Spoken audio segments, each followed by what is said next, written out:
For real line, a set is compact if and only if every sequence has got a convergent subsequence converging in the set, or every open cover has got a finite subcover, or saying that the set is closed and bounded. All three are equivalent ways of saying it is a compact set. And what is a big use of saying something is compact is basically in general settings is the last property, saying every covering has got a finite subcover. That becomes very important. Bringing things from arbitrary, any arbitrary covering, to a finite. So many of the proofs you will find which are true for arbitrary can be brought down to finite by using Heine-Borel property. Okay, and I think one of the immediate uses you may find, I don't know whether the proof is given in the probability courses or not. If you look at the length on the real line, if you look at the length of an interval, for an interval which is bounded, b minus a is the length if endpoints are a comma b, right? If it is unbounded, you can put the length to be equal to plus infinity. So you get a function from intervals to 0 to infinity, and proving that this function is additive is not difficult. That if you take an interval which is cut into two pieces, then the length of the bigger piece is equal to length of the sum of the smaller pieces. It is something like, keep in mind, the probability of the set A is equal to probability of B union probability of plus probability of C, additive property. But supposing you cut up an interval into countable infinite number of intervals. Can you think of cutting up an interval into countable many sub-intervals, disjoint, and still the union being same? Disjoint but union being same. So let me just give you something where these things are going to be used. I don't know. Say for example, if I look at this interval a to b, what is the interval AB? I want to cut it into countable number of pieces. I can cut it into half, this closed, this open. So what I get, a smaller piece which is closed. I can cut it into that into half, right? So I'll get this piece, and I can go on doing it. Is it okay? So I will be cutting up the closed interval AB into countably many disjoint pieces. Disjoint pieces, any two pieces are disjoint, and the length of the whole thing is equal to summation of lengths of the individual pieces. So this is going to be called something, this, if you think the 0 to 1, length has the probability of something happening, probability of 0 to 1 is 1, length is 1, and you have got subsets which are events, right? The length of each is the probability of that event.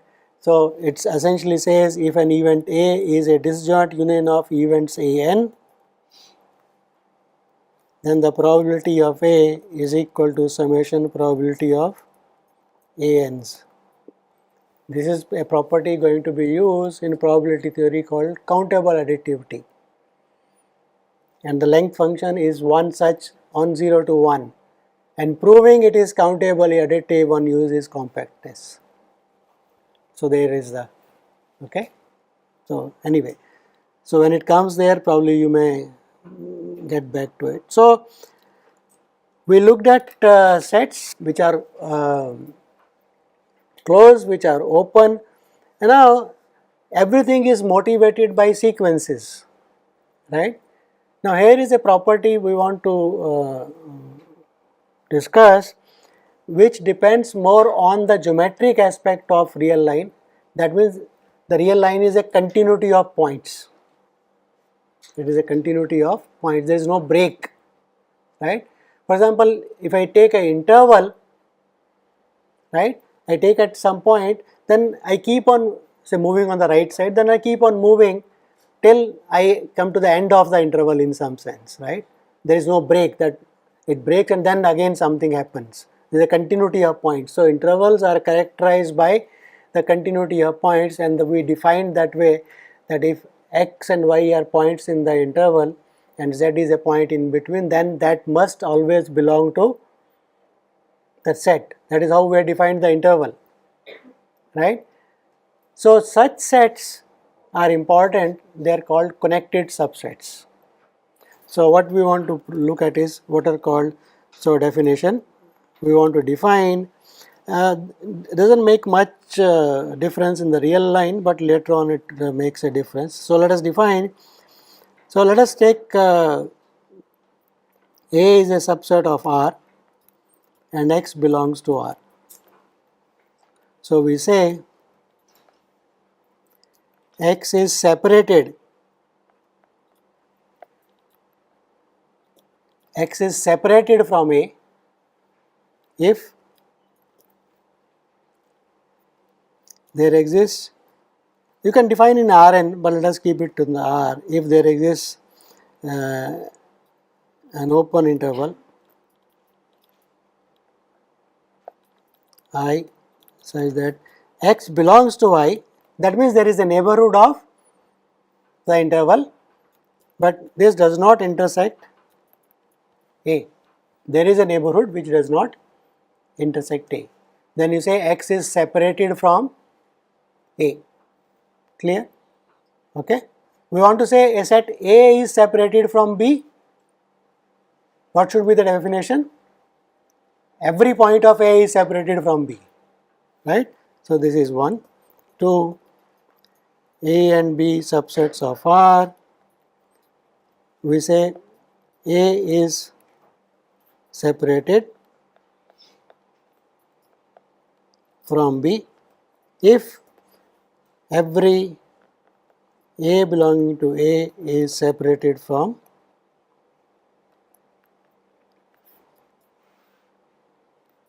B.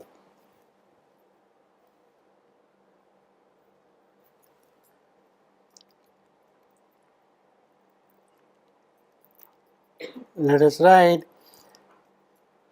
say A, B contained in R such that S is equal to A union B and A, B separated.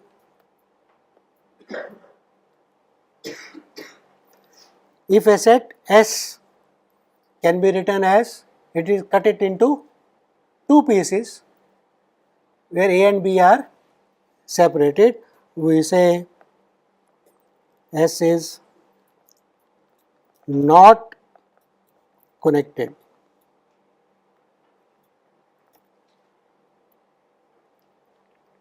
So what is connected? S is connected if there does not exist any separation of S. See, if there is a, if A union B is a separation, then they have to be disjoint. Is that obvious? But every point of A is separated from a point of B.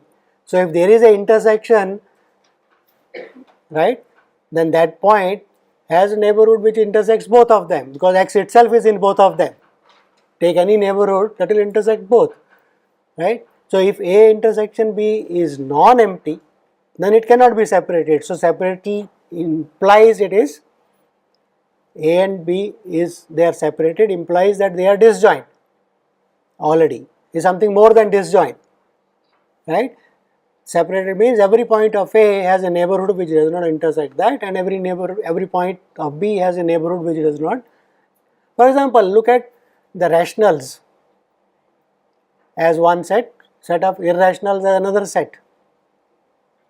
Real line is union of these two. Real line is union of rationals and irrationals. But can you say rationals are separated from irrationals? No, because every neighborhood of a rational has to have a irrational inside it, right? So it will intersect. So rationals and irrationals, though they are disjoint, they are not separated, right? So saying a separation is something more than saying they are disjoint. Okay. So the theorem that we want to prove, this time is too short, so theorem we will prove it next time, that S contained in R is connected if and only if S is an interval.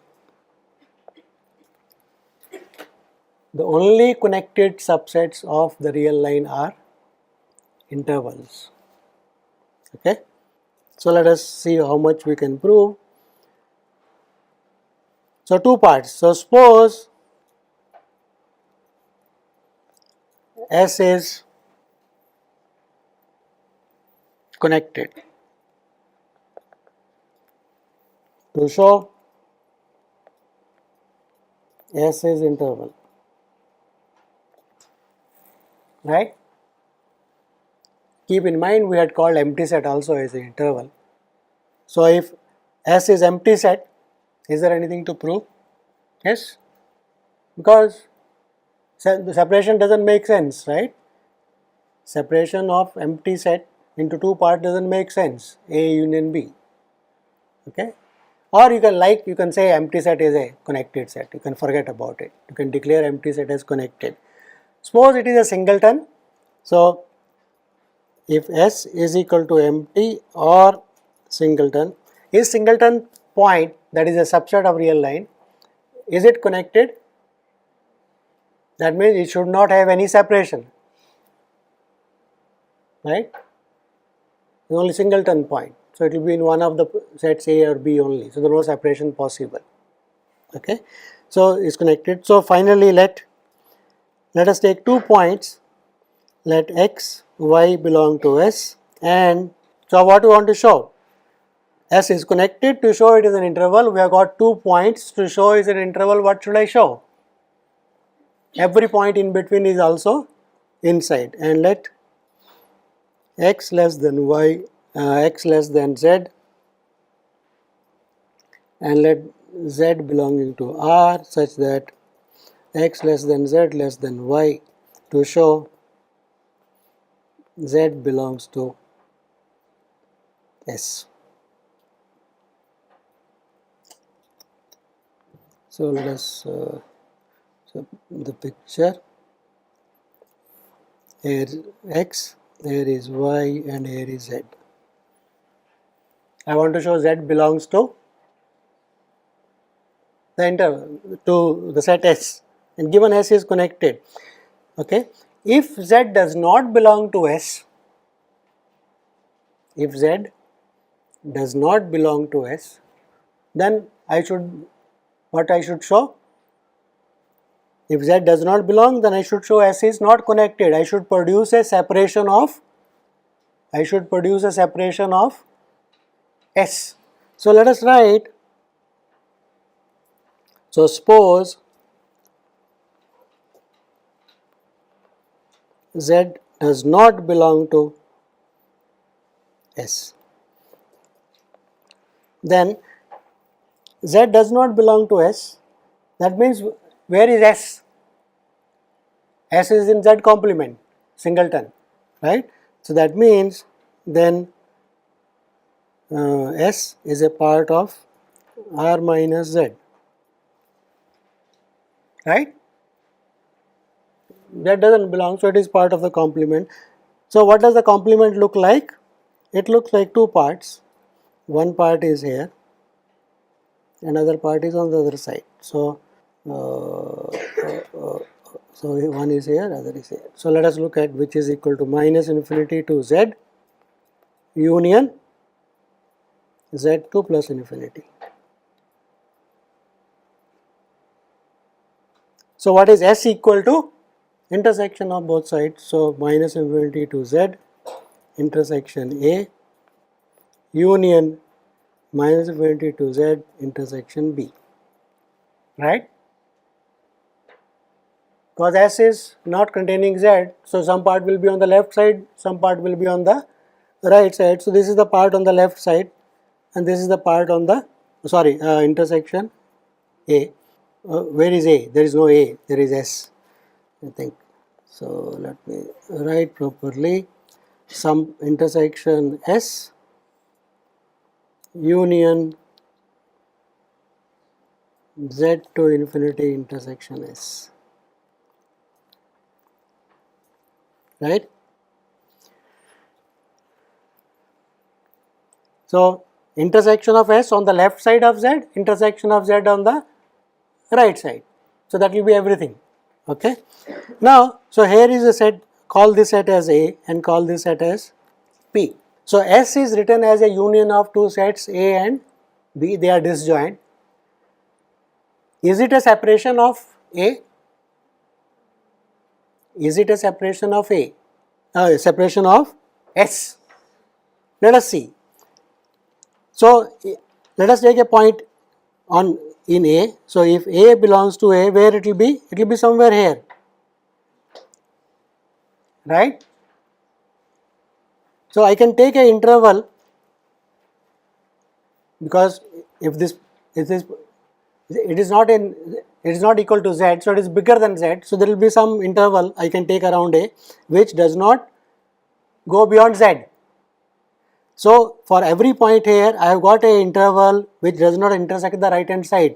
So every point A in A will be having a neighborhood disjoint from P. Is the picture clear? Yes.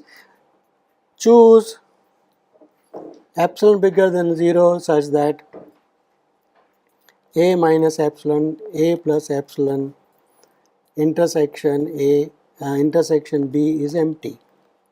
I am saying possible. Why it is possible?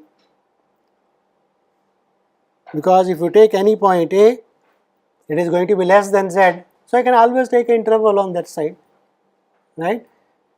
So that it doesn't go on the beyond Z. So that means what? Every point A, that means A is separated from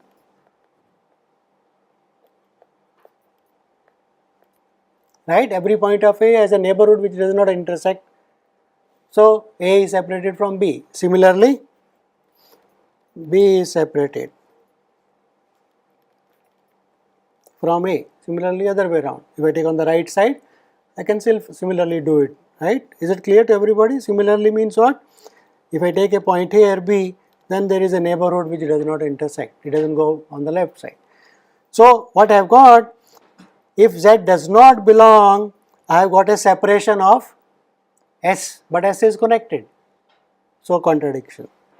So implies S is equal to A union B is a separation of S not possible. Hence, S is an interval. So we will prove the other way around tomorrow. Namely, what we have shown today is if S is connected, it is an interval. We will show that if we take an interval, then it is connected. That means no interval can be cut up into two parts such that they are separated. The two parts are separated from each other. So that will prove the only interval. That's why this is the reason in the real line connectedness, though important, is not very interesting because only intervals are the points. We will see what it means in Rn tomorrow.